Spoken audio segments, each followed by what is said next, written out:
Fellas, welcome to Retro Rider, and we are inside for January because it's too damn cold to ride. Looks like Honda or the government, or however that works, officially unveiled that there are two. Oh, yeah, messed up fingers. Don't drop glass. There are two recalls now for the Hornet 1000 SP. Of course, I picked mine up in August and have been showing it off on this channel as the next bike. There's been a growing concern for oil consumption on this bike, and the people that have bought it have started to see like what's going on. They're like, why is this consuming oil? Like, there's an initial break-in, sure, but we're talking like half the amount of quarts that goes into this thing that'll go down after like 200 miles. But another thing that's been happening is shifting.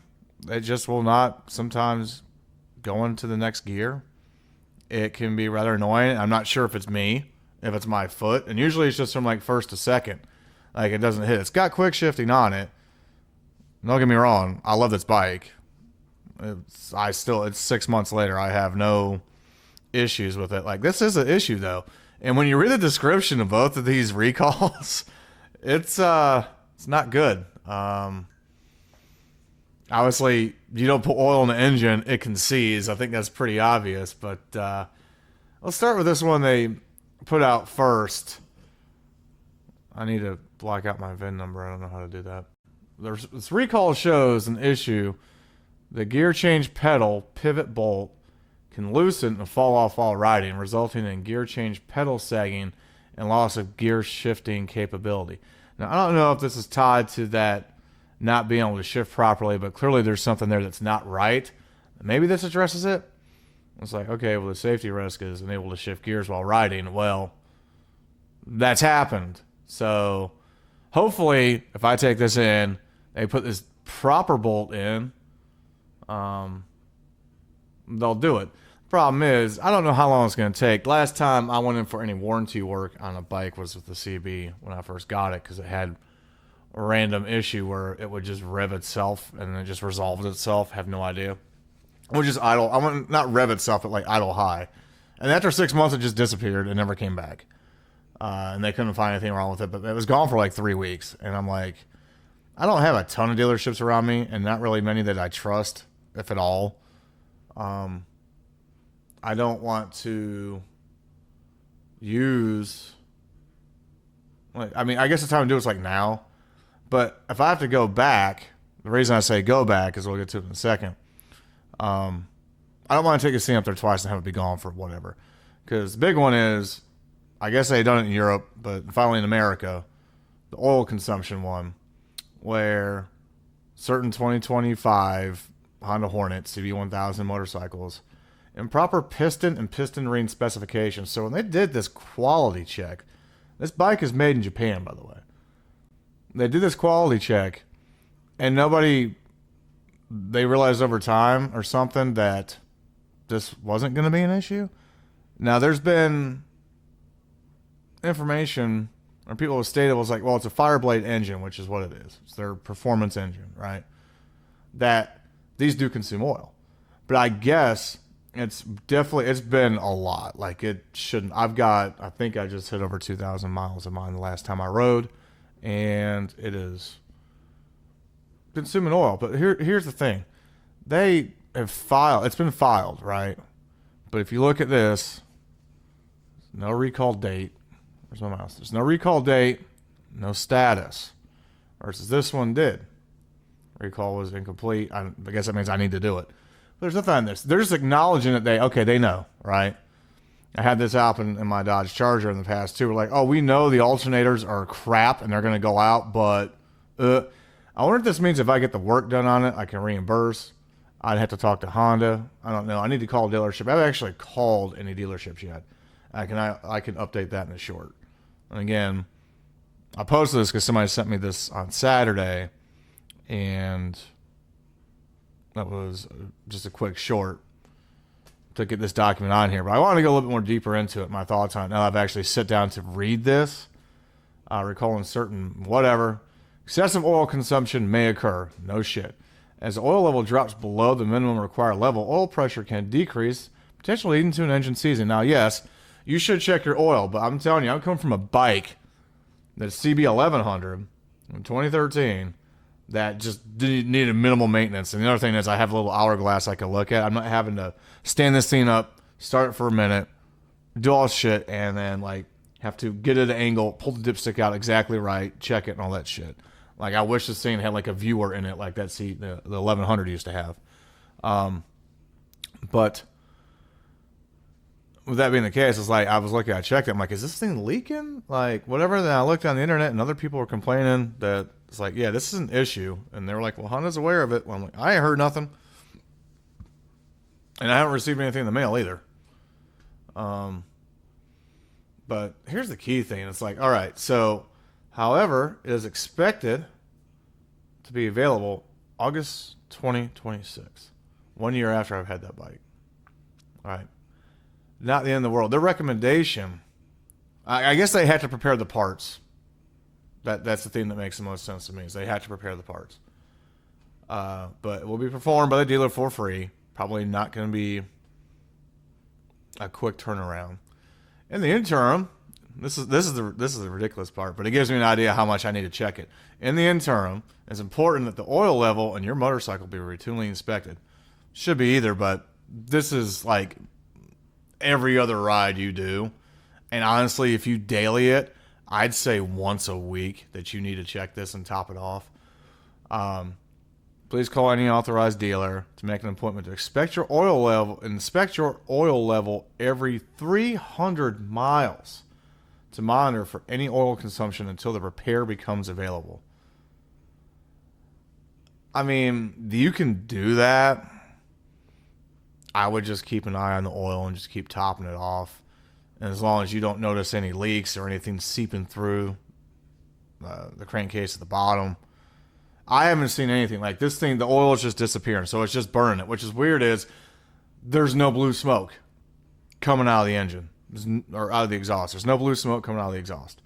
There's no smells that indicate the oil is being burned. And maybe it's just not being burned. I guess there's a difference between consuming and burning, right?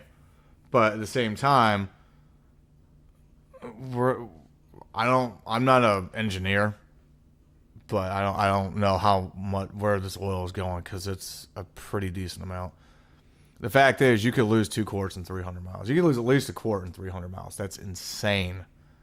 And maybe they're being on the safe side. Maybe it's more like 500. But again, I've had to top mine off 4 times. I did the initial oil change at 600 miles, right? Once a break-in, I did the oil change. And I had about a quart left over. I used the Spectral. I went with 10W40 on this, and maybe that's the problem. But I live in the South. It's recommended high heat areas, even in the summer. I know winter exists or whatnot, but I put 10W40 in it from Spectro.